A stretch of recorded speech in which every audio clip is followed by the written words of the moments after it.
예수님이 마지막으로 예루살렘에 입성하시는 오늘 본문은 사복음서에 전부 기록이 되어 있는 사건이고, 그것은 이제 그만큼 이 메시지가 중요성이 있다라고 제가 이제 이미 말씀을 드렸습니다. 그래서 한 번에 이 사건을 다루기에는 그 묵상할 내용들이 많아서 저번 시간에는 종려나무에 대한 설명을 해드렸고, 오늘은 이제 이 나귀 새끼에 좀 집중해서 메시지를 살펴보도록 하겠습니다. 지금 주님이 입성하시는 이 장면의 그 가장 큰 주제는 메시아이신 하나님의 아들이 인간의 죄를 해결하기 위해서 스스로 죽으시기 위하여 들어오신다라는 겁니다. 6월절에 맞추어서 입성하시는 이유가 더욱 그 주제를 분명히 하시기 위함일 것입니다. 자, 일단 우리는 저번 시간에 왜 하필 종려나무인가에 대한 묵상을 통해서 지금 주님에게 몰려들어서 호산나 찬송을 외치는 이 무리들이 어떤 마음의 중심을 가지고 여기서 이렇게 하고 있는지를 이제 이해를 하셨을 겁니다. 바로 저번 시간에 설명을 했기 때문에 다 잊어버리셨다라고 해도 대강의 감은 잡고 계실 거라 믿습니다, 제가. 그래서 지금 이들은 지금 주님을 향해서 이스라엘의 왕이시여, 이런 표현을 합니다. 13절 마지막 다시 한번 볼까요? 주의 이름으로 오시는 이 곧 이스라엘의 왕이시여 하더라. 유대의 왕이 아니라 이스라엘의 왕이라고 표현합니다. 이거 뉘앙스가 다른 거예요. 남북 왕국이 갈라지기 전에 사울 왕, 다윗 왕, 솔로몬 왕까지 그 팔레스타인 전체의 통합적인 왕, 그걸 이스라엘의 왕이라고 하는 것입니다. 그런데 분열 왕국 이후에 북쪽을 에브라임이라고 칭했기 때문에 에브라임의 왕이라고 하든지, 남쪽을 유다라고 칭했기 때문에 유다의 왕이라고 하든지, 그런 칭호나 개념이 아니죠. 분열 왕국 전의 왕을 말하는 개념입니다. 그것을 이스라엘 왕이라고 표현하고 있죠. 특히 사울, 다윗, 솔로몬 셋 중에 다윗을 겨냥하고 있는 겁니다. 지금 예루살렘으로 입성하시는 그 주님이 왕인데 거의 다윗 왕과 같은 포지션에 놓고 있는 거죠. 자, 왜 그렇습니까? 다윗에게 주신 하나님의 언약 때문인데, 그 언약의 핵심이 무엇인가 하면 너에게 약속한다, 영원한 하나님의 나라를 보장할 것이고, 그것을 위하여 너의 계보 안에 메시아를 약속하여 이 땅에 메시아를 내가 보낸다. 이게 주된 언약의 핵심이죠. 우리가 신앙생활 하면서 사실 가장 큰 갈등이 뭐죠? 주신 약속과 주어진 현실, 그 사이의 갭입니다. 하나님이 내 아버지고 아버지의 기업을 다 받은 자녀인데 내가 그 신분에 걸맞는 약속이 분명히 있었습니다. 그런데 그 약속이 주는 기대에 걸맞는 이 현실이라는 게 등장하지 않는다는 사실이에요. 물론 인간이 이제 워낙에 죄성이 강하다 보니까 실제로는 약속으로 인해서 받아 누리는 엄청난 은혜들로 감사해야 될 것들이 천지거든요. 애초에 구원을 받은 그거부터 더 이상 그 외에 다른 것이 필요하지 않을 정도로 감사이지 않습니까? 근데 어때요? 감사할 것들은 당연하게 여겨서 별로 감흥이 없죠. 늘 어떤 고난, 아픔, 손해, 불이익, 그런 것들을 훨씬 더 민감하게 여깁니다. 인간의 죄성이라는 게 원래 그런 거예요. 감사에 대한 감흥은 없고 고난에 대한 감정만 강력하거든요. 동산 전체의 실과를 먹을 수 있는 감흥, 그거 없습니다. 그저 딱 하나 그거 먹지 말라는 것에 대한 감정, 그거는 강력했다는 것을 아시지 않습니까? 이게 비단 아담과 하와의 문제가 아니죠. 저와 여러분들이 동일하지 않습니까? 그래서 신앙생활 하면서 우리들은 그 약속과 현실 사이의 갈등이 늘 힘들게 그렇게 느껴지는 법입니다. 죄인들의 수준에서는 또 더할 수 없이 느끼는 거고요. 그래서 우리에게 늘 그 믿음의 바느질, 이게 필요합니다. 믿음이라는 실로 그 약속과 현실을 자꾸 이렇게 꿰매면서 살아야 할 것을 요구받고 있는 겁니다. 한 인간에게, 한 신자에게도 그렇게 적용되는 원리를 조금 더 확대를 하면 나라와 민족의 개념으로 봐도 사실 동일한 원리가 됩니다. 자, 이 민족은 선민이고 아브라함의 자손이고 다윗의 언약을 받은 백성들인데 왜 지금 우리가 이 남의 나라 밑에서 이렇게 비참하고 고통스러운 현실을 살아야 되는가? 그 현실이 자기 민족을 향한 약속에 부합하지 않는 거죠. 그래서 신약시대의 이 메시아에 대한 대망이 얼마나 컸는지 우리는 이미 성경을 통해서 잘 알고 있습니다. 그들의 민족적인 그 약속, 그러나 그 약속에도 불구하고 그들이 민족적으로 당하는 지금 이 현실, 그 약속과 현실을 연결해 줄 수 있는 유일한 해법은 메시아가 나타나는 것이었다는 겁니다. 저번 시간에 말씀드렸듯이 종려나무라는 것은 그들의 현실이죠. 그 현실을 가지고 와서 지금 입성하는 이스라엘의 왕, 즉 그 메시아, 그 메시아라는 약속 밑에 그들의 현실인 종려나무를 깔아놓고 있습니다. 무슨 말이죠? 메시아가 우리들의 왕이란 말입니다. 그래서 왕이신 메시아가 우리들의 이 현실을 들어오면서 다 그냥 짓밟아 달라는 거예요. 호산나의 개념은 제발 우리를 구원해달라는 영적인 간절함 이것만, 그들의 그 호산나는 영적 간절함이 아니었습니다. 이 나라를 뒤집어 엎어서 지금 당하는 가난, 고난, 억압의 현실, 그 현장을 부서뜨려 달라는 외침이었죠. 그리고 그 일을 위해서 지금 예루살렘으로 입성하는 주님은 그 일을 감당해낼 수 있는 능력의 왕이 되어야만 된다라는 요청이었던 것입니다. 그러나 어때요? 결국 며칠 못 가서 그들의 생각대로 움직여주지 않는 그 주님을 향해서 강도인 바라바를 풀어주고 오히려 예수를 십자가에 못 박으라고 외치는 폭도들로 변해버립니다. 우리는 흔히들 바라바를 강도로 알고 있죠. 그러나 누가복음 23장에 의하면 이렇게 표현되어 있습니다. 이 바라바는 성중에서 일어난 밀란과 살인으로 말미암아 옥에 갇힌 자로라, 이렇게 기록되어 있어요. 당시에 밀란을 일으켰다는 것은 이거 열심당원이란 말입니다. 그러니까 이 나라를 어떤 무력과 전쟁과 폭력과 물리적인 힘을 동원해서라도 로마로부터 독립시키는 것이, 그것이 신앙의 목표며 그것이 하나님의 뜻이고 그게 하나님의 나라라고 그렇게 이해를 하고 있는 사람들이죠. 상당히 만연한 분위기였습니다. 그러니까 여러분이 그 성경을 너무 얇게만 이해하시면 안 되죠. 바라바는 단순한 강도가 아니었다는 거예요. 그러니까 이 민족들의 중심에 뭐가 있는 겁니까? 이런 거예요.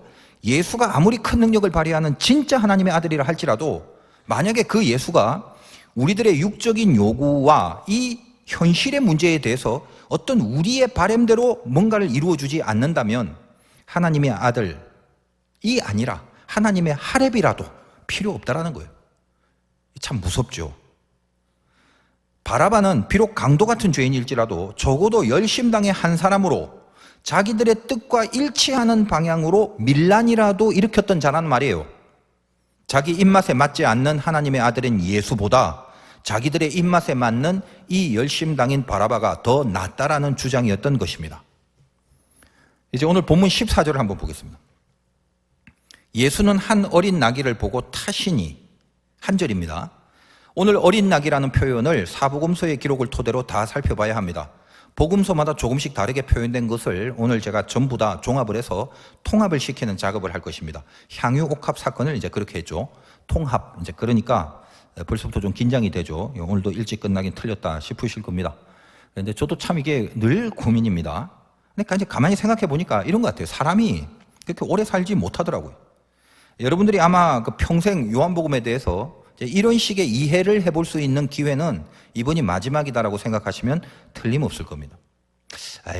다음에 또 어디선가 누군가에게 들을 수 있지 않을까? 혹시 그럴 기회를 염두에 두신다면 그냥 그런 생각은 접으시고요. 마지막이다 생각하시는 것이 맞습니다.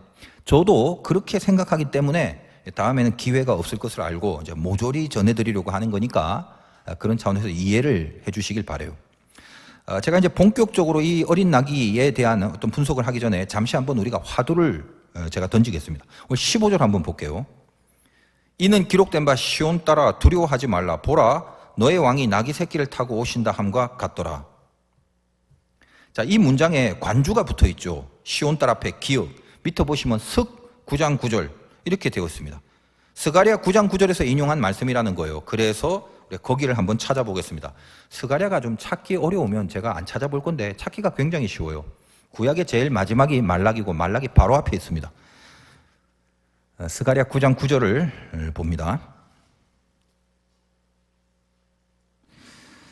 시온에 따라 크게 기뻐할지어다. 예루살렘에 따라 즐거이 부를지어다. 보라, 네 왕이 내게 임하시나니 그는 공의로우시며 구원을 베푸시며 겸손하여서 나귀를 타시나니 나귀의 작은 것 곧 나귀 새끼니라. 자, 이렇게 되어 있습니다.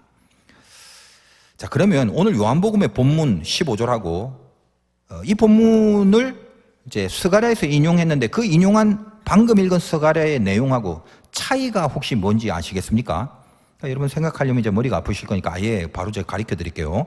자, 오늘 요한복음 본문은 시온에 따라 두려워하지 마라. 두려워하지 말라고 돼 있죠. 근데 스가랴에는 두려워하지 말라라는 말은 없고 기뻐할지니라 즐거이 부를지니라 뭐 그런 식의 표현입니다. 그러니까 얼핏 비슷하다고 보면 됩니다만 분명한 차이가 있는 표현이죠. 자, 그리고 이 스가랴에서는 나귀 새끼를 타시는 것이 겸손하기 때문이다라고 해석을 하고 있습니다. 그렇죠. 근데 요한복음은 그냥 낙이 새끼를 탄다라고만 했지 그것이 겸손하기 때문이다라는 해석은 별도로 없습니다. 그래서 우리가 이 스가랴서를 좀 익숙하게 여러 번 듣다 보니까 또 설교도 많이 들으시다 보니까 잘은 몰라도요 어렴풋하게 주님이 이렇게 낙이 타고 들어오는 그 부분은 이 주님의 어떤 겸손함을 상징하는 대표적인 이해로 그렇게 이제 받아들이고 있죠. 뭐 다 좋습니다. 이제 그렇다 치고요. 오늘 본문 내용으로 제가 화두를 하나 드리겠습니다. 자, 두려워하지 말라고 했죠. 시온 따라 두려워하지 마라.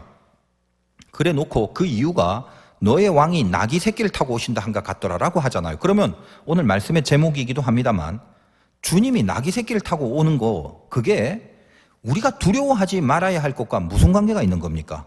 잠깐 한번 생각을 해보시기 바라요. 사람이 두려워하지 않을 어떤 이유가 있다면 그건 뭔지 몰라도 나쁜 건 아니죠. 근데 주님이 나귀 새끼를 타고 오는 거하고 내가 두려워하지 않을 것이 뭔 연관이 있냐라는 말입니다. 그러니까 이제 이런 거예요. 저기 주님이 지금 나귀 새끼를 타고 들어오시네.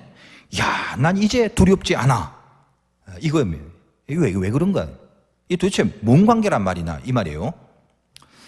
혹시 이제 만약에 주님이 나귀 새끼가 아니라 큰 이게 말이나 코끼리 같은 거 타고 들어오셨으면 조금 이제 이해가 될랑말랑 할 것 같습니다. 말도 이제 그냥 말이 아니라 막 아주 간지가 철철 흐르는 백마 막 이런 거. 그런 거 타고 뒤에 막 병거 동반해갖고 그렇게 입성을 하신다면 그때는 이 두려워하지 말아라는 표현이 조금 이렇게 마음에 와닿을 수도 있을 것 같습니다. 자, 저번 시간에 말씀드렸지만 신구약 중간기의 가장 유명한 인물은 마캅인데 이 마캅이란 사람이 에피파네스에 의해서 빼앗긴 성전을 다시 찾는 승리를 했을 때 그래서 그걸 기념하여 하누카 수전절이라는 게 만들어졌다고 그랬죠. 그 개선에 입성을 하는 동안 종려나무를 흔들어서 사람들이 환호를 했다는 것이 외경에 있는 마카비서에 기록되어 있다고 말씀을 드렸습니다. 자, 지금 오늘 요한복음의 군중들이 바라고 있는 게 그겁니다. 그 전에 신구약 중간기에 헬라 제국을 이기고 들어왔던 그 모습, 전쟁 속에서 그 어렵고 힘들어서 질 것 같았지만 확실하게 무력으로 전쟁으로 이기고 개선하는 그들을 향하여 지금 환호하고 있는 군중들이 바랬던 게 그거라는 거예요. 마카비 시절의 영광을 보자는 거죠. 그러니까 다시 똑같이 동일하게 항전을 해서 그 헬라 시대 셀류코스 왕조의 에피파네스와 무력으로 싸워서 성전을 빼앗은 것처럼 이 로마에게도 무력으로 항전하여 우리가 나라를 되찾고 이 어려운 현실을 다 뒤집어 엎어버리자는 겁니다. 그렇다면 적어도 그것에 선봉에 서 있는 주님이 메시아가 멋지고 커다란 백마를 탁 타고 입성을 했다면 뭔가 말이라도 야 너희들 두려워하지 마라 그런 식으로 외치는 것이 좀 어울릴 것 아니겠습니까? 근데 나귀 새끼를 타고 들어오는데 두려워하지 마라 이렇게 얘기하면 우리의 일반적인 상식으로는 좀 어설프게 되는 거겠죠. 자, 이런 의문스러운 정황들을 염두에 둔 채로 이제 사복음서마다 등장하는 이 나귀들을 제가 총 출동을 시켜 보겠습니다. 자, 오늘 요한복음 14절에 한 어린 나귀라고만 딱 한 줄이 기록되어 있어요. 근데 이제 동일 본문인 누가복음 19장 30절 이하를 보시면 들으시기만 하면 됩니다. 제자 둘을 마을로 보내서 아직 아무도 타보지 않은 나귀 새끼가 매여 있으니까 그걸 풀어가지고 오라 하십니다. 그리고 그 나귀 새끼 위에 제자들이 겉옷을 걸쳐놓고 예수를 태웁니다. 자, 그 다음에 마가복음은 누가복음과 거의 유사합니다. 따로 살펴볼 필요 없어요. 마태복음은 여긴 좀 다릅니다. 마태복음은 21장에 나와 있는데 두 제자를 마을로 보내는데 매인 나귀, 즉 나무에 매여 있는 나귀와 나귀 새끼가 함께 있는 것을 보리니 풀어서 끌어오라고 하십니다. 그러니까 나무에 매여 있는 엄마 나귀, 그 옆에 나귀 새끼 그렇게 두 마리를 끌고 옵니다. 이거 다 찾아서 해당 내용들을 확인하고 싶지만 시간 관계상 생략하고요. 직접 확인하시고 싶으신 분은 집에서 알아서 하시기 바라요. 자, 그렇다면 오늘 요한복음 14절 한 절의 내용 예수는 한 어린 나귀를 보고 타시니라고만 되어 있는데 이 문장에 마태, 마가, 누가 이 내용을 전부 다 집어넣어서 종합적으로 묘사를 하자면 이런 겁니다. 자, 주님이 제자 둘을 보내서 마을에 가면 매여 있는 어미 나귀하고 그 옆에 새끼 나귀가 같이 있을 건데 그걸 풀어서 가지고 오라고 하셨다는 겁니다. 어미 나귀라고 직접 기록되어 있지는 않지만 근동의 자료들을 통해서 그렇게 유출을 하는 거예요. 늘 어미 나귀 옆에 그 새끼가 어미 나귀를 배우는 그런 그 어린 나귀가 있습니다. 왜 나귀를 데려가려고 하느냐라고 물으면 주님이 쓰신다고 하면 알아서 줄 거다라고 하는 표현이 있죠. 그래서 2마리 나귀를 데려오니까 주님이 그 중에 새끼 나귀를 선택하셨고 제자들이 그 새끼 나귀 위에 자기들의 겉옷을 깔아놓고 주님은 그 위에 올라탄 채로 예루살렘으로 입성하시는 모습이라는 것을 알 수 있습니다. 자, 그러면 이런 정황을 이제 베이스로 해놓고 자, 아까 화두를 다시 한번 생각해 보겠습니다. 두려워하지 말라는 거하고 나귀 새끼를 타고 오는 거하고 무슨 관계가 있다는 말입니까? 백마를 타고 왔다면 그건 좀 이해가 될 것 같은데 말입니다. 이 본문을 인용한 스가랴서를 다시 보면 이제 거기에 정답이 나옵니다. 아까 봤던 스가랴서 9장 9절 다시 한번 봅시다. 시온에 따라 크게 기뻐할지어다 예루살렘에 따라 즐거이 부를지어다 보라 네 왕이 내게 임하시니 그는 공의로우시며 구원을 베푸시며 겸손하여 이 3가지 그래서 나귀를 타시나니 나귀의 작은 것 곧 나귀 새끼니라 이렇게 되어 있습니다. 백마나 코끼리가 아니라 왜 나귀 새끼라고요? 공의로우시고 구원을 베푸시고 겸손하셔서 그렇답니다. 그러니까 주님이 살았던 신약 시대로부터 거의 500년 전에 쓰여진 이 스가랴의 예언의 그 주인공이 예수님 맞다면 정말 공의와 구원과 겸손의 왕으로 오시는 메시아라면 스가랴의 예언처럼 나귀 새끼를 타고 오셔야 하는 겁니다. 그렇죠? 그래서 백마를 타거나 걸어 들어오시거나 뛰어 들어오시거나 그러지 않고 굳이 마을에 있는 나귀 새끼를 일부러 데려와서 그걸 타고 들어오시는 겁니다. 왜요? 당신이 진정으로 성경이 예언하고 있는 그 메시아임을 나타내 보이시는 거죠. 성경이 말하는 메시아가 명백하게 뭐라고 했습니까? 아까 공의, 구원, 겸손이 있어야 되는 거죠. 그래서 공의, 구원, 겸손이 나귀 새끼를 타고 오는 거와 연결이 되어 있습니다. 그럼 정확하게 어떤 관계가 있어서 공의, 구원, 겸손이 이 나귀 새끼하고 정확하게 무슨 관계가 있는지에 대해서 우리가 그걸 조금 더 생각해 보기로 하고 일단 자 예를 들어 마카비 같은 사람은 나귀 새끼를 타고 들어오는 것이 아니라 백마를 타고 들어오는 것이죠. 그렇다면 마카비는 성경에 의하면 민족적 영웅일 수는 있어도 메시아는 아니라는 말이죠. 메시아는 나귀 새끼를 타고 들어오게 되어 있습니다. 혹은 그 외에 많은 민족적인 전쟁에서 전투를 해서 이겨서 돌아오는 개선문의 주인공들은 나귀 새끼를 타고 들어오지는 않습니다. 근데 문제가 뭐냐? 이 마카비 같은 인물을 메시아로 여기는 백성들이 있더란 말입니다. 그것도 대부분 많은 유대인들이 메시아를 마카비 같은 사람으로 여긴다는 사실이에요. 그러니까 도초에 당시에 어때요? 이 나라를 무력으로, 현실로, 물리적인 힘으로 뒤집어 엎자라는, 그래서 거기에 선봉이 될 자를 메시아로 생각하고 있는 그 정서가 당시에 수많은 거짓 메시아들을 속출하게 하는 신약시대의 무드였지 않습니까? 그러다 보니까 도초의 거짓 메시아들이 일어나서 우리가 요한복음 통해서 살펴봤지만 나사렛에서 무슨 선한 것이 날 수 있겠느냐? 아니 갈릴리에서 나타난 메시아라는 게 수없이 많은데 또 뻔한 가짜가 아니더냐? 이런 무드를 우리는 엿볼 수 있었습니다. 자, 이게 도대체 왜 그런 겁니까? 여러분 생각해 보세요. 유대인들이 도대체 성경을 어떻게 이해를 하고 살아가는지 모르겠습니다. 우리는 유대인 그러면 율법에 빠삭하고 막 성경 엄청나게 알고 이렇게 알고 있잖아요. 근데 엄청나게 알고 있는 자들이 왜 이러는 거죠? 메시아 하나를 알아보지 못한다는 게 이게 심각한 거다 이 말이에요. 제가 생각할 때 아무리 유대인들이 구약 성경을 중요시한다 해도 가만 보면요, 이렇게 지금하고 우리들하고 이렇게 비슷한 것 같아요. 우리라고 하니까 화도교회는 빼고요. 그 현대 그냥 교인들, 여러분 사실 오늘날 뭐가 달라요? 교회마다 성경에 대한 컨텐츠들이 얼마나 흘러넘칩니까? 얼마나 많은 설교들, 얼마나 많은 성경 공부들, 뭐 그런 것들이 얼마나 많아요. 그런데도 불구하고 요즘도 문선명, 박태선, 이만희 이런 자들을 메시아로 여깁니다. 한두 명이요? 아니요. 수없이 많은 무리들이요. 마카비를 메시아로 여기는 것보다 훨씬 더 어리석고 말도 안 되는 것들을 지금 하고 있잖아요. 대부분의 교인들이 교회 올 때 꼬박꼬박 이렇게 성경을 들고 다니고, 여러분 집에 있는 성경책 이것저것 뒤져보면 10권 정도 나올걸요? 근데 근데 왜? 관심이 없어요. 성경을 읽는다 안 읽는다 그런 문제가 아닙니다. 뭐 필사를 하니 마니 그런 차원이 아니에요. 좀 더 본질적인 문제. 성경에 관심이 없다는 거예요. 관심이 없다는 말이 뭔가요? 잘 들어보세요. 제가 이제 최근에 목 뒤 어깨 이쪽 안면 눈 주변의 근육들 이걸 좀 풀어보려고 이렇게 좀 조사를 해봤더니 마사지 베개라고 있더라고. 3만 원인데 샀어요. 아주 간단하게 생겼어요. 거기다 머리 대고 누우면 이렇게 웅 하고 마사지 해줍니다. 가성비가 참 좋더라고요. 내가 이제 늘 이제 항상 되게 딱딱하게 뭉치고 막 그래갖고, 원래는 제가 이제 사실 그런 거는 잘 사지도 않고 관심도 없고 그랬는데, 이젠 저도 이제 별 수가 없더라고요. 있었으면 좋겠어요. 사서 이제 보니까 옆에 스위치가 이렇게 몇 개 있는데, 대수롭지 않게 그냥 막 대강 누르고 이렇게 그냥 움직이니까 뭐 목도 되고 뭐 머리도 되고 막 얼굴에 이렇게 갖다 대고 뭐 눈도 비비고 하여튼 많이 사용하는 중인데, 그 몇 개 안 되는 버튼들을 그냥 이렇게 보니까 제가 잘 모르겠더라고요. 여러분 저도 익숙하게 이제 사용하는 것들이 있을 거 아니겠습니까? 그나마 뭐 여러분도 뭐 있겠지만 뭐 스마트폰, 뭐 아이패드 이런 거 훨씬 더 복잡하고 고급스러운 디바이스인데도 불구하고 제가 오랫동안 사용을 하다 보니까 제가 필요한 분야를 설명서 같은 거 안 봐도 그냥 사용할 수 있잖아요. 근데 그 복잡한 것도 설명서 안 보고 할 수가 있는데 이 베개는 정말 별거 아닌데 정확하게 모르겠더라고요. 간단하다는 거. 몇 개 안 되는 기능이지만 간단하기 때문에 몇 개 안 되기 때문에 오히려 그건 전부 다 필요한 중요한 기능들이에요. 여러분 스마트폰은 여러분 갖고 있는 게 수백 가지 기능이 있습니다. 근데 그 다 잘 몰라도 되죠. 왜?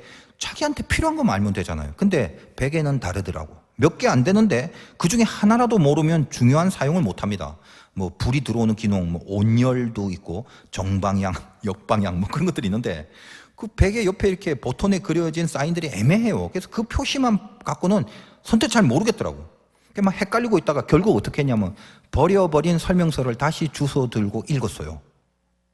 그걸 관심이라고 하는 거예요. 무슨 말입니까? 이 설명서대로 이제 반드시 실행해 보리라. 그겁니다. 그런 의지가 없다면 제가 뭐 하려고 버린 설명서를 주워 들었겠어요? 여러분 성경이 뭐냐? 인생의 설명서예요. 제품을 만든 사람은 그 제품의 이용 방법을 설명서에 상세하게 기록해 둡니다. 고장났다고 지 맘대로 만지다가 진짜 고장납니다. 설명서 봐야 돼요. 여러분의 인생이 멀쩡합니까? 가끔 고장나고 부서질 때 있고 작동 안 되고 그럴 때가 얼마나 많아요. 그렇다면 성경을 통해서 이 설명서를 통해서 인생을 고쳐가야 하는 거 아닙니까? 하나님이 우리를 만드시고 우리 인생의 설명서를 주신 거잖아요. 근데 우리가 교회를 다니면서 뭘 하고 사시는 건가요? 성경은 왜 들고 다니신가요? 메시아가 도대체 어떻게 해야 하는 것이 메시아인지, 그렇게 중요한 메시아에 대한 성경의 구약의 기록이 그렇게 많은데도 불구하고 도대체 어떤 관심을 갖고 하나님이 나에게 주신 이 성경을 읽고 해석하고 이해하고 관심을 갖고 있었냐 이 말입니다. 지금 유대인들 보면요, 구약을 잘 아는 것 같이 여겨지는데 제 생각은 그들은 성경에 관심이 없는 것 같습니다. 요한복음 초반부의 나다나엘처럼 성경과 자기 인생을 이렇게 접목시키려는 애씀이 없다는 거예요. 주님이 나다나엘 보고 무화과 나무 아래서 너를 보았다라고 하지 않습니까? 나다나엘이 그렇게 주님 앞에 인정을 받은 이유가 뭐죠?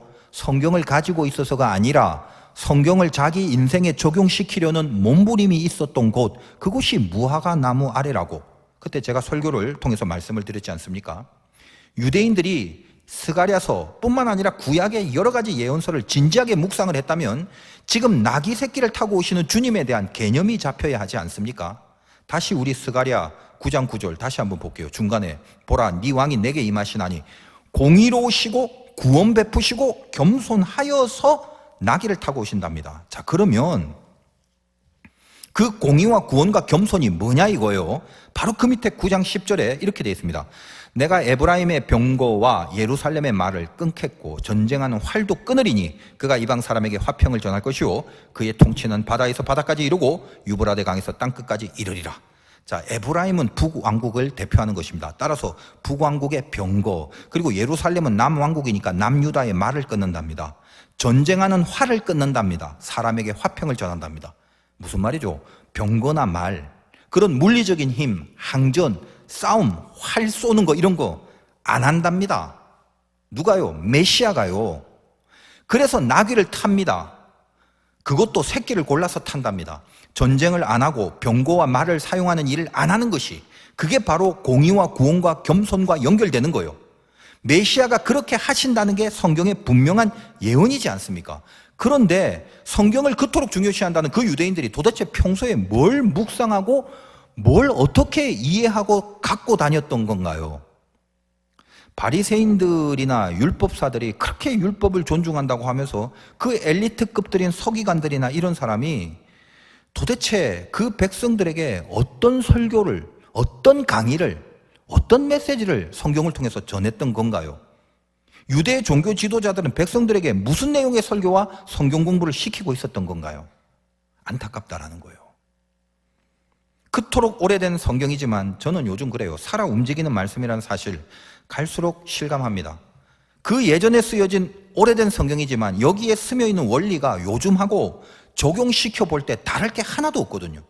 그래서 성경은 늘 지금을 진단해주고 우리들의 지금을 설명하고 해석을 해주는 살아있는 말씀임이 분명합니다. 각설하고 다시 우리 주제로 돌아가 우리 화두에 대해서 결론을 내려보겠습니다. 주님이 나귀 새끼를 타고 오는 것이 왜 두려워하지 않을 이유가 되는 겁니까? 이렇게 생각하시면 안 돼요. 자, 이런 거예요. 아우, 로마 무서워 죽겠어. 저 권세 너무 세. 두려워. 근데 이제 주님이 로마보다 더 막강한 능력으로 로마를 멸하려고 들어오기 때문에 나귀를 타고 들어와서 이건 내가 불만이지만 일단 무조건 그래도 메시아라면 로마를 박살낼 거니까 우리는 더 이상 이 현실에 대해서 그리고 이 로마의 압박에 대해서 두려워할 필요가 없을 거다. 그래서 두려워하지 말라라고 하는 거 아니냐. 그렇게 생각을 하면 안 된다는 거예요. 만약에 더 센 메시아가 오기 때문에 너희들은 이 현실 앞에 두려워할 필요가 없다라는 뉘앙스라면, 그런 개념이라면 성경에는 두려워하지 마라 너의 왕이 백마나 코끼리를 타고 오시리라, 그렇게 하면 이해가 되는 겁니다. 자, 여러분 이제 잘 생각해야 됩니다. 만약에 주님이 백마를 타고 오신다면 어떨 것 같아요? 여러분의 바람이 뭐죠? 어차피 오실 거면 주님 백마 좀 타고 오시지 왜 나귀 새끼입니까? 뭐 겸손이니 뭐니 많이 들어서 알겠지만 그래도 좀 간지나게 힘 있는 모습으로 백마를 타고 들어오는 게 훨씬 좀 내가 볼 때 괜찮을 것 같은데요. 혹시 그렇게 생각하고 있지는 않습니까? 근데 잘 생각하셔야 돼요. 실제로 주님이 백마를 타고 오시는 때가 있어요. 그게 요한계시록 보면 19장 11절 마지막 때에 그렇게 하십니다. 제가 읽어드릴 테니까 듣기만 하시면 됩니다. 또 내가 하늘이 열린 것을 보니 보라 백마와 그것을 탄 자가 있으니, 주님입니다. 그 이름은 충신과 진실이라. 그가 공의로 심판하며 싸우더라. 공의로 심판하며 싸우더라. 다시 말하여 공의로 심판하기 위하여 백마를 타고 온다는 말이에요. 그래서 이 백마 타고 오셔서 어떻게 합니까? 뒷부분을 계속 읽어보면 뭐 시간 관계상 안 읽겠습니다만 한마디로 초토화시킵니다. 살벌합니다. 백마 탄 주님이 무섭게 끝내버립니다, 세상을. 그러면 이 요한계시록과 스가랴 동일한 주님인데 어떤 차이점이 있습니까? 스가랴는 나귀 새끼, 계시록은 백마죠. 근데 스가랴는 공의, 구원, 겸손의 주님이죠. 계시록은 뭐라고 되었어요? 금방 공의로 심판한다. 오로지 공의뿐이죠. 그게 차이입니다. 무슨 말씀을 드리려 하는지 이제 영적인 감이 슬슬 오셔야 돼요. 우리들이 지금 이 유대 민족과 동일한 족속입니다. 그러니까 생각해 보세요. 만약에 주님이 우리들의 그 바램처럼 간지나게 탁 백마 타고 마카비처럼 그렇게 오셨다면 아까 계시록 읽었죠. 우리는 그냥 그 자리에서 다 죽는 것밖에 없는 거예요. 왜요? 백마 탄 주님은 오로지 공의라는 잣대를 가지고 오시는 심판의 주님이시기 때문입니다. 즉 우리가 두려워해야 될 것은 현실이나 이 땅의 나라가 아니라 하나님을 두려워해야 한다는 것, 그걸 우리는 모조리 잊어버리고 살아가고 있습니다. 이 유대 백성들이 똑같아요. 출애굽기 보십시오. 만약에 6월절 어린 양의 피가 아니라면 애굽의 장자만 죽었을까요? 그날 그 죽음은 예를 들면 고센 땅에 따로 몰려있는 이스라엘 백성들은 야 우리끼리 여기 구별돼서 옹기종기 따로 모여있지? 우리는 안 죽을 거야. 아니요. 소용없어요. 그때는 고센 땅도 소용없습니다. 무조건 어린 양의 피가 아니면 안 됩니다. 왜 그런가요? 그건 마지막 심판이고 공의의 잣대로 심판하시는 거거든요. 그런 걸 백마 타고 오신 주님이 하는 심판이라고 하는 거예요. 애굽인이나 이스라엘 백성이나 400년 어간을 같이 죄를 짓고 살았습니다. 누구 하나 공의의 잣대 앞에 하나님 앞에 의로운 사람이 없다 이 말이에요. 유대인이라고 선민이라고 우리 아브라함의 자손이라고 공의의 심판자로만 주님이 오신다면 로마만 멸하시고 유대인은 선민이니까 봐줄게 살려두신다고요? 아니요. 공의의 잣대를 들이대기 때문에 오직 공의만 있기 때문에 모두 다 죽을 수밖에 없어요. 주님이 백마 타고 왔다면 로마를 두려워하기 전에 하나님을 두려워해야 되는 거죠. 왜? 죽는 거 말고는 방법이 없어요. 여러분 주님이 고로 백마 타고 오기 전에 나귀 새끼를 타고 왔다는 것을 우리는 눈물 흘리면서 죽도록 감사해야 하는 것입니다. 왜요? 나귀 새끼를 왜 타셨다고요? 공의만이 아니라 공의와 구원과 겸손 때문이에요. 이 세 단어가 나오는 이유가 뭔가, 이걸 아는 게 중요합니다. 공의만 가지고는 다 죽는 겁니다. 근데 하나님이 그렇게 다 죽이지 않는다는 거예요. 긍휼과 자비와 사랑으로 우리를 구원하시려고 하는 겁니다. 그래서 공의 다음에 구원이고, 그러면 어떻게 구원을 시키십니까? 요한복음이 내내 말하는 건 하나밖에 없어요. 당신의 아들을 우리 죄를 위하여 대신해서 죽이시는 거죠. 그걸 뭐라고 하냐면 겸손입니다. 그래서 공의, 구원, 겸손의 주님이에요. 그래서 나귀를 타고 오시는 거예요.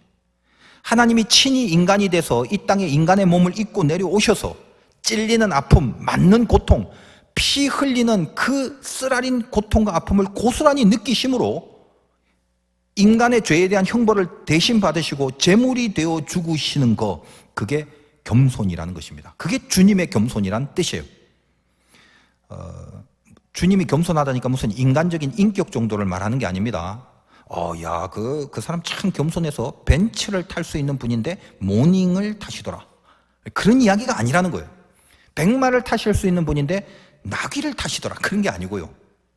대신하여 죽으시는 겁니다. 그걸 겸손이라고 하는 거예요. 그래서 공의로만 심판하신다면 우리는 다 죽을 수밖에 없는데 우리를 구원하시려고 지금 죽으시는 거다, 이 말이죠.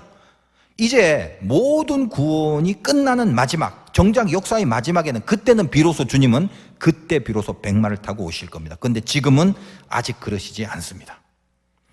우리가 두려워하지 말아야 될 이유를 아시겠죠? 로마를 겁내지 마라, 메시아는 로마보다 막강하다, 그것 때문에 두려워하지 말라는 거 아니라고 그랬습니다. 그러려면 백마 타고 오셔야 맞는 거예요. 왜 요한복음에서 요한이 두려워하지 말라고 하는 겁니까? 스가랴에서에는 없는 표현을 강조하여 왜 요한은 두려워하지 말라고 하는 거죠? 너희가 죽어야 될 죄인들인데, 공의의 잣대를 놓고 보면 너희들은 전부 다 죽어 마땅하고 한 명도 살아남을 수 없어. 근데 주님은 너희를 구원하시려고 지금 죽으시러 오시는 거야. 너희는 그것 때문에 죽어야 되지만 그 죽음에서 다시 살아나게 된다. 고로 두려워하지 마라. 요한은 지금 복음을 이야기하는 거예요. 주님은 그래서 나귀 새끼를 타셔야만 합니다. 그래야 스가랴의 예언대로 공의의 잣대로 끝내버리는 심판자가 아니라 구원과 겸손까지 가서 우리를 살리시는 메시아의 사역을 감당하는 분이 되시기 때문이에요. 여러분이 두려워해야 될 것이 무엇입니까? 하나님 아닙니까? 너무 뻔한 소리죠. 그러나 너무 맞는 말이죠. 그런데 지독히 그러지 못하죠. 제일 먼저 하나님의 심판을 두려워해야 되는 겁니다. 여러분이 정말 예수를 믿는다면 세상 걱정만 하지 마시고요. 세상 걱정 물론 할 수밖에 없죠. 근데 그것만 하지 마시고요. 그건, 세상은요, 하나님이 알아서 하시는, 공중 나는 새와 들에 핀 꽃도 하나님이 다 알아서 하시는. 그럼 뭐다? 여러분 죄에 대한 걱정부터 하셔야 되는 거예요. 먹고 살 거 없어서 세상부터 두려워하지 말고요. 여러분 자신을 하나님 앞에서 여러분 자신을 두려워하셔야 돼요. 왜 정말로 두려워해야 될 하나님은 두려워하지 않고, 왜 정말로 걱정해야 될 나의 죄는 걱정을 안 하시고, 정말로 애통해하고 걱정하고 염려해야 될 내 믿음 없음과 불신앙에 대해서는 왜 그거는 심각하게 생각하지 않으시고 도대체 뭘부터 두려워하고 뭘부터 걱정을 하고 살아가고 있는 것입니까? 지금 이 나귀 새끼를 타고 오는 주님의 이 메시지를 모르고 있는 무리들, 정작 왜 나귀 새끼를 타고 오는 줄 몰랐던 이 무리들이 이제 나중에 주의 십자가와 부활의 사건으로 큰 은혜를 하늘로부터 받은 후에야 드디어 깨달음이 오죠. 그래서 오늘 이제 16절에 이렇게 표현됩니다. 요한복음. 제자들은 처음에 이 일을 깨닫지 못하였다가, 그죠? 메시아가 뭔지 몰랐잖아. 예수께서 영광을 얻으신 후에야 이제 은혜 받고 나서 이것이 예수에 대하여 기록된 것인가, 사람들이 예수께 이같이 한 것임이 생각났더라. 왜 주님이 나귀 새끼를 타고 왔는가에 대한 전체적인 영적 이해를 은혜 받고 나서 하게 됐다는 말입니다. 그리고 이 사건은 결국 로마를 뒤집어 엎을 강한 권세로 들어오는 메시아가 아니라 죄로 인하여 죽을 수밖에 없는 우리를 살리시는 그 구원의 사건이다라는 걸 알았기 때문에, 그걸 설명하기 위해서 그 다음에 나오는 언급은 나사로에 대한 언급을 다시 하고 있습니다. 요한복음이. 한번 잠깐 볼게요. 17절. 나사로를 무덤에서 불러내어 죽은 자 가운데서 살리실 때에 함께 있던 무리가 증언한지라. 뭘 증언했겠어요? 죽었는데 살았더라, 그거잖아요. 그걸 위해서 주님이 지금 오신 거 아닙니까? 이에 18절, 무리가 예수를 맞으면 이 표적 행하심을 들었음이러라. 이렇게 나사로에 대한 언급을 다시 부연하면서 주께서 예루살렘에 입성하시는 낙이 타고 오시는 그분이 공의와 구원과 겸손, 즉 자신의 죽으심으로 죽을 수밖에 없는 우리를 살려내고야 마신다라는 것에 대한 내용을 우리들에게 전하고 있습니다. 우리는 늘 그랬듯이 조금 더 깊이 한번 들어가 봅시다. 이제 다 돼갑니다. 주님이 나귀 새끼를 타고 들어오는 것은 스가랴의 예언을 따라 된 것이라는 것을 이제 알았는데, 그러면 왜 스가랴는 하필 나귀를 말하는가, 그것도 새끼 나귀, 어린 나귀를 말하는가 하는 점입니다. 왜 스가랴서의 예언에 나귀가 운송수단으로 쓰이깁니다만 왜 하필 나귀를 말하는가, 요거요. 그래서 이 점에 대해서 시중에 얼마나 많은 설교들과 주석이 있겠습니까? 사복음서에 공통적으로 쓰여져 있는 내용인지라 훨씬 더 중요하게 여기기 때문에 많은 부분의 설명이 있었을 겁니다. 대부분 이제 시중의 해석들이 그거죠. 어미 나귀를 안 타고 특별히 예수님이 또 나귀 새끼를 골라서 탄 거는 그만큼 더 겸손하다는 의미다. 그러기도 하고요. 다 맞습니다. 그리고 새끼 나귀라는 건 사람들이 타보지 않은 나귀이기 때문에 정결하고 뭔가 깨끗하고 새로움을 의미한다. 그렇게 해석을 하기도 하고요. 다 일리 있는 해석들 많고 또 맞습니다.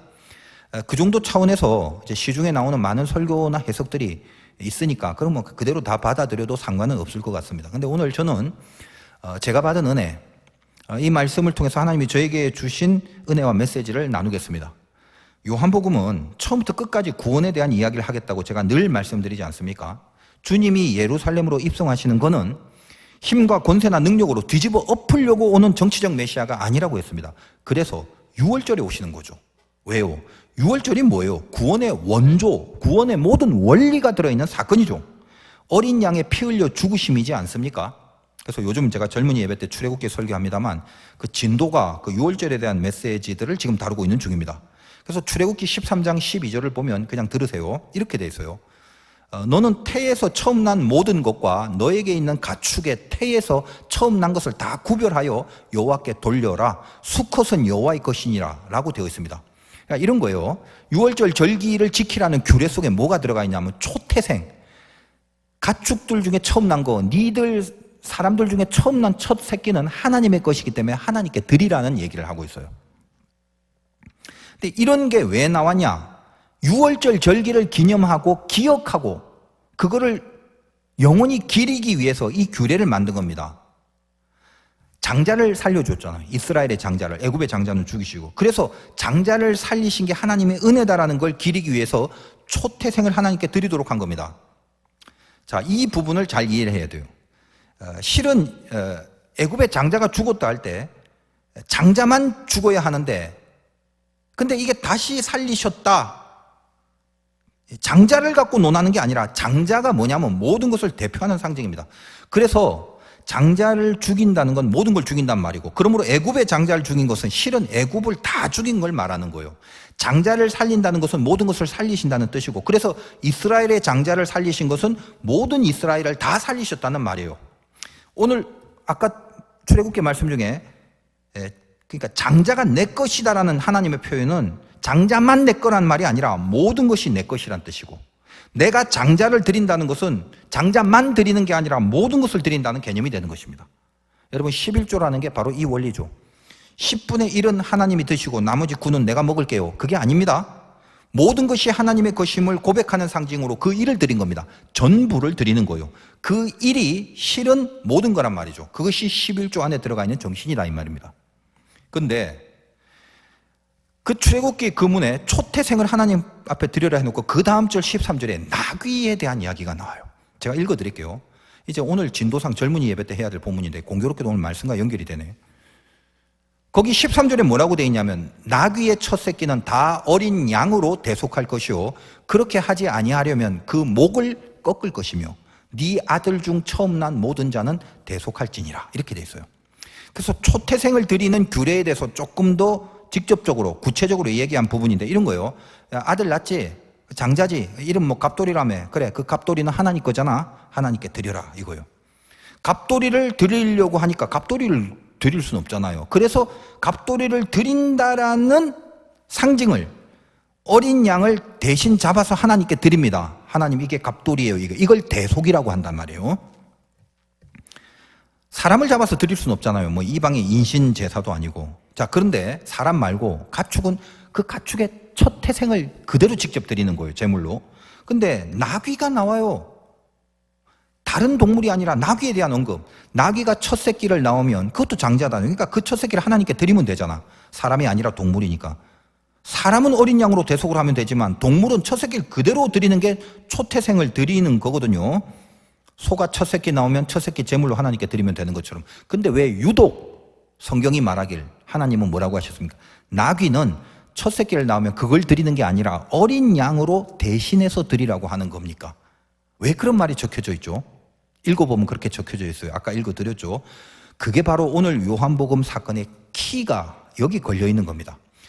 레위기 11장 4절에 보면 부정한 짐승의 기준이 나오는데 두 가지입니다. 되새김질을 안 하거나 굽이 갈라지지 않은 게 부정한 겁니다. 거꾸로 정결한 짐승은 뭐죠? 되새김질을 하고 굽이, 이 발에 굽이 갈라져 있어야 돼요. 근데 이 둘 중에 하나만 아니라도 부정한 겁니다. 둘 다가 될 때 정결하다고 그래요. 자, 예를 들면 우리 유대인들이 싫어하는 돼지, 부정한 동물이죠. 여러분 요즘 뭐 배달 음식 많이 드실 건데 돼지 족발 맛있잖아요. 그 뭐 족발 보면 막 굽이 갈라져 있고 그런 거 좀 보이고 그러지 않습니까? 그래도 뭐 그 붙잡고 막 우걱우걱 잘 뜯어 먹고 계시고 그러잖아요. 근데 그래서 돼지가 굽이 갈라졌네. 이거 그러니까 부정하지 않네, 정결하네라고 하려는데 돼지는 되새김질을 못해요. 그래서 부정한 거예요. 둘 중에 하나라도 아니면 부정한 거죠. 자, 그러면 왜 되새김질을 해야 되고 굽이 갈라져야 정결한 동물인가? 영적인 이해를 하시면 되는데 쉽게 말하면 묵상과 구별입니다. 우리가 세상 속에 던져진 것들, 이 죄악 속에 우리는 던져졌어요. 여기서 하나님의 말씀을 계속 되새기면서 묵상을 해야 되고, 그것 때문에, 그것으로 인하여 세상과 갈라져서 굽이 갈라지듯이 세상과 이렇게 갈라져서 구별되어 있는 것이 정결하다라는 의미다 이 말이에요. 근데 적어도 둘 중에 하나만 안 돼도 부정한데 이 나귀라는 거는 둘 다 안 돼요. 되새김질도 못하고 굽도 갈라지지 않았단 말이에요. 그러니까 부정한 동물 중에 완벽한 부정한 동물이죠. 고로 그 부정한 동물을 하나님이 아무리 첫 새끼라도 그건 부정하기 때문에 동물의 첫 새끼지만 받을 수 없는 거예요. 그래서 나귀는 첫 새끼를 낳으면 어린 양으로 그 초태생을 대신하여 사람처럼 대속을 해야 한다는 것입니다. 근데 만약에 그렇게 하지 않으면, 어린 양을 대속하지 않는다면 어떻게 해야 되느냐? 그 나귀의 첫 새끼를 목을 꺾어서 죽이는 겁니다. 여러분은 혹시 그 동물로 좀 살고 싶다면, 그러실 분은 아무도 없겠지만 어떤 동물을 하실래요? 말, 소, 뭐 양, 호랑이 해니까 호랑이, 기타 등등. 성경적 근거로 정하자면 적어도 나귀는 피하여야 될 것 같죠. 부정한 것 중에 부정한 거니까. 근데 성경이 뭘 말합니까? 오늘 요한복음을 통해서도 그렇고, 실은 나귀와 같은 것이 우리들이라는 말이에요. 우리가 세상으로부터 들어가서 하나님의 말씀을 계속 되새기면서 그렇게 굽이 갈라진 구별된 모습으로 그렇게 정결한 삶을 과연 살고 있나요? 아니죠. 우리들이나 여기 호산나를 부르는 유대인들이나 결국은 죽을 수밖에 없는 부정한 사람들 아닙니까? 만약에 우리를 대신할 그 어떤 어린 양의 대속이 없다면 우리는 어떻게 돼요? 목이 꺾여져서 죽어야 할 부정한 사람들이라는 말입니다. 저들이 지금 바라보고 있는 그 주님이 올라타고 있는 그 나귀 새끼는 바로 저들의 모습이었습니다. 그리고 우리들의 모습입니다. 주님은 매여 있는 어미 나귀와 그 옆에 새끼 나귀를 같이 데리고 오라고 하셨습니다. 새끼 나귀는 모르긴 해도 그 어미 나귀의 장자가 될 것입니다. 그래서 그 첫 새끼를 하나님께 드릴 수 없어요. 하나님 안 받으세요. 부정하기 때문에. 그렇다면 결국 그 첫 어린 새끼를 대속할 어린 양이 없는 한 그 새끼 나귀의 운명은 목이 꺾여져야 하는 것입니다. 주님이 그 새끼 나귀를 택하셔서 친히 주님은 그 부정한 나귀 위에 올라타시고 들어갑니다. 부정한 나귀의 첫 새끼를 대속하여 죽으실 어린 양이 되시는 겁니다. 그 나귀 새끼를 대신하여 죽으러 가시는 겁니다. 주님이 바로 이 나귀의 대속이 되어주시는 어린 양이라는 뜻입니다. 그래서 그 나귀는 목이 꺾이지 않고 살게 되는 겁니다. 그 나귀 새끼가 바로 우리들이고 저 호산나를 부르고 있는 유대인이란 말을 하시는 겁니다. 여러분들이 구원을 받았다는 건 뭘 의미하는 겁니까? 구별됨이지. 그게 거룩입니다. 그렇다면 거룩이라는 말 자체가 코데시라고 해서 구별이 돼 있다는 건데 그 구별된 것을 어떻게 스스로 검증할 수 있습니까? 내가 구별됐다는 것. 내가 뭘 두려워하고 있는가? 이걸 보면 됩니다. 세상 사람들이 두려워하는 게 뭐죠? 뭘 입을까? 뭘 먹을까? 여러분들은 뭐가 두렵습니까? 못 입고 못 먹으면 어떻게 될까? 그게 두렵지 않으십니까? 당연히 두렵죠. 제가 그걸 두려워하지 말란 말은 아닙니다. 인간이 어떻게 그런 모든 것을 초월해서 아무 걱정, 염려, 두려움 없이 살 수가 있겠습니까? 당장 내가 아프고 당장 먹을 게 없고 입을 게 없다면. 그래서 성경은 물론 그런 것조차도 염려하지 말라고 분명히 말씀하고 있습니다만 우리가 100번 양보해서 아이고 조금 염려하는 정도는 주님도 이해를 하실 겁니다. 그러나 조금 염려하는 거하고 두려워하는 건 이건 차원이 다른 거죠. 여러분들이 저 세상 사람들과 동일한 염려 그리고 동일한 두려움 속에서만 산다면 그리고 그 외에 다른 두려움이 전혀 없다면 여러분은 구별된 사람이 아닙니다. 호산나를 부르며 몰려온 사람들이나 로마 사람들이나 이방 사람들이나 뭐가 다릅니까? 다 먹고 사는 거, 시집가고 장가가는 거. 그 시집가 장가를 가기 위해서 목표 삼고 욕심내는 모든 세상적 원리들 그거 말고 어떤 염려나 두려움이 다른 두려움이 있습니까? 그게 없다면 우리는 구별된 사람이 아니다 이 말이에요. 우리가 흔히들 영적이란 말 많이 하죠. 우리는 세상과 달라 영적이야? 제가 그 영적인 말 많이 해서 좀 살펴봤어요. 그 집사님 참 영적이야? 그 목사님 참 영적이야? 그럽니다. 뭐가 그리 영적인지 살펴보니까 기도를 많이 해서 먹는 문제, 입는 문제 그런 것들 기도로 다 해결하기 때문에 영적이랍니다. 그런 걸 영적이라고 하진 않습니다. 그게 나쁜 건 아닌데 그건 영적인 사람이 아니라 열심인 사람일 뿐이죠. 열심히 기도해서 목표가 뭐죠? 먹을 거와 입을 걸 얻는 거죠. 나쁘다고 말하는 게 아닙니다. 영적이라는 걸 그때 쓰는 게 아니죠. 열심도 중요한 거긴 합니다. 그러나 영적인 게 전혀 없는 열심, 오로지 그 열심만 있다면 결국은 호산나의 군중 말고는 아무것도 아닌 게 되는 겁니다. 나귀도 열심히 삽니다. 부지런히 일하는 아주 인기 좋은 가축이 여기 나귀입니다. 여러분이 예수 믿으면서 뭐가 달라지셨나요? 도대체 영적이라는 게 뭐죠? 내 두려움의 대상과 내용이 달라지셔야 돼요. 이게 반드시 달라지셔야 되는 겁니다. 그게 굽이 갈라지는 거예요. 계속 되새기면서 내가 어떻게 달라질까? 그게 거룩이고 구별입니다. 다시 말하면 관심이 바뀌는 거예요. 인생이 뭔지, 도대체 나는 어디서부터 왔다가 어디로 가는지, 산다는 게 뭔지, 죽는다는 게 뭔지, 나중에 내가 하나님 만나면 어떻게 하지? 무슨 말을 하지? 구원은 스케일이 달라지는 변화요. 뭘 먹을까? 뭘 입을까? 어떻게 하지? 조금 더 많이, 더 높이, 더 크게, 더 세게 요 차원의 스케일이 아니라 더 본질적이고 더 궁극적인 뭘 하냐에 대한 관심이 아니라 누구냐에 대한 관심. 제가 많이 말씀드리지만 doing이 아니라 being, 소유가 아니라 존재, 이 깊은 관심이 생겨나는 것을 변화라고 그런단 말이에요. 영혼을 구원하는 문제에 대해서 안 믿을 때는 전혀 뭔지도 몰랐고 관심이 없었는데 영혼 구원? 갑자기 땡겨요. 뭔가 사명감 같은 걸 느끼고 영혼 구원에 대하여 가치와 보람과 투자를 하게 돼요. 얼마를 버느냐라는 고민이 아니라 어떻게 믿게 할까? 그걸 고민하기 시작합니다. 하나님 편에 서고 하나님을 사랑하고 하나님의 뜻대로 살아가려는 그런 사람들을 보면 여기서 돈 많이 벌었다고 말하는 사람보다 하나님 뜻대로 살려고 하는 그 사람들을 보면 왠지 기분이 좋고 뿌듯해지며 마음에 행복감이 오는 거예요. 이건 세상에는 없는 감각입니다.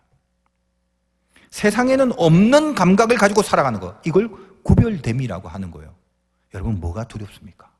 어디에 관심을 갖고 살아 계십니까? 이 부분을 점검하셔야 됩니다. 오늘 본문의 내용을 제가 머릿속에서 이렇게 그리면서 주님이 어린 나귀를 타고 오는 모습을 머릿속으로 상상해 보다가 은혜가 되니까 갑자기 가슴으로 그 모습이 내려오게 되는 거예요. 나는 목이 꺾여져야 될 부정한 나귀에 불과했는데 나를 타고 계신 주님의 모습이 이렇게 가슴에 새겨집니다. 나를 탔다는 게 뭐예요? 주님이 어린 나귀를 탔다는 게 뭐죠? 나를 위해서 대신 죽으심으로 피를 흘리려고 6월절에 보면 문 임방 위에와 양쪽 문 설주에 어린 양의 피를 바릅니다. 나를 타고 계신 주님의 모습이 그렇더라고요. 내 위에서부터 내 옆으로 임방과 문 설주에 그 어린 양의 피를 흘려보내시는 그 모습이 제 가슴 속에서 그려지기 시작됐습니다. 나를 위해서 대신 죽으심으로 피를 흘리려고 문설주와 임방에 피를 바르시는 것처럼 지금 내 위에 계시는 어린 양 주님, 고로 그 주님이 두려워하지 마라 라고 이렇게 이야기합니다. 나를 위해서 피 흘려 죽으실 분이기 때문에 그 어린 양이 나에게 두려워하지 마라 이렇게 이야기를 하십니다. 가끔 나귀처럼 그렇게 목이 꺾여져야 될 죄, 실수, 악한 권세의 영향들을 느낄 때가 있습니다. 믿음으로 살 수 있을까? 이런 두려움이 몰려올 때도 있고 요즘 같으면 더욱더 그렇죠. 세상적으로 먹고 사는 염려나 질병으로 인한 걱정들, 일에 대한 염려, 진학이나 진급이나 미래에 대한 걱정들, 참 많은 두려움들이 분명히 있습니다. 인간의 관계에 대한 걱정도 있고요. 그러나 그 모든 것들의 밑바닥에는 뿌리에서부터 어떤 영적 두려움이라는 게 있기 때문에 그것이 우리를 불안하게 만드는 거예요. 뿌리의 두려움이 제일 셉니다. 그 두려움이 커지면 나중엔 이유를 모르고 두려워하게 되는 거예요. 왜냐? 이것은 권세의 싸움이고 믿음의 싸움이기 때문에 그래요. 믿음의 반대말은 두려움이라고 여러 번 말씀드렸죠. 가끔씩 여러분들이 기도를 하시겠지만 오늘 말씀을 가슴에 한번 새겨보시기 바랍니다. 저도 그래봤어요. 부정한 나귀 같은 존재였지만 지금 나는 목이 꺾여 죽을 수밖에 없는 처지일 수도 있지만 그 나를 아시고 어린 새끼를, 그 부정한 새끼를 친히 하나님이 택하셔서 그 위에 올라가셨습니다. 다시 말해요. 지금 내 인생 위에 임방과 내 양옆에 문설주에 어린 양의 피가 발라져 있음을 그걸 가슴에서 주장하듯이 그렇게 한번 느껴보시길 바랍니다. 그 보혈이 나에게 흐르고 있습니다. 나귀 새끼를 주님이 타고 들어오십니다. 그 보혈이 뜨겁게 나를 지켜주시고 보호하시며 절대로 죽이지 않으신답니다. 우리는 고로 언제든지 당장이라도 6월절처럼 출발할 수가 있습니다. 우리의 모든 시작은 언제라도 어떤 상황과 형편과 처지라도 주님이 그의 피로 우리를 보호하시고 있다면, 그 보혈이 발라져만 있다면 무조건 시작할 수가 있다는 것입니다. 두려워하지 마시기 바라요. 두려워하지 않게 하려고 예수님은 나를 위해 죽으셨답니다. 승리하시기를 주님의 이름으로 축원드립니다.